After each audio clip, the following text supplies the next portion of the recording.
আল্লাহর হাতে। চেষ্টা সবাই করছে, পুরা বাংলাদেশ সরকার নিয়ে। মোহাম্মদ ডাক্তার ইউনূসকে আমি ধন্যবাদ জানাই, উনি অনেক সহযোগিতা করছে, কিন্তু ওনার এমন কোনো পরিস্থিতির সৃষ্টি হয় নাই তাকে বিমানে করে অন্য রাষ্ট্রে নিতে পারে। তারা কিন্তু চেষ্টা করছিল।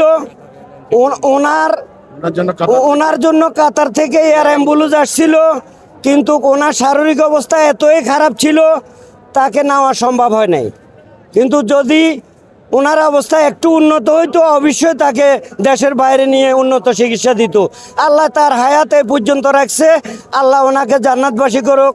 আসসালামু আলাইকুম ওয়া রাহমাতুল্লাহি ওয়া বারাকাতুহু। শোনেন, আমরা এখন জানাজাতে আসছি, এখন বিচার কি হবে? অন্যায় করছে এইটা এখানে 18 কোটি মানুষে জানে।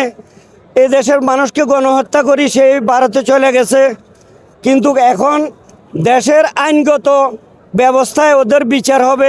ওই ব্যাপারে আমি কিছু বলতে পারবো না। আমি ইনশাল্লাহ আশা করি যারা অন্যায় করবে অন্যায়ের উপযুক্ত বিচার হবে, সরকার বিচার করবে। আগামীতে দেশনায়ক তারেক রহমান দেশকে গঠন করে আবার বাবার তার মার আদর্শ উদ্দেশ্যকে ধারণ করে সেই বাংলাদেশের মানুষকে সংবাদ এবং সুস্বাস্থ্য সুপরামর্শ দিয়ে দেশকে সে ভালোভাবে চালাবে, এটাই আমি আশাবাদী ইনশাআল্লাহ।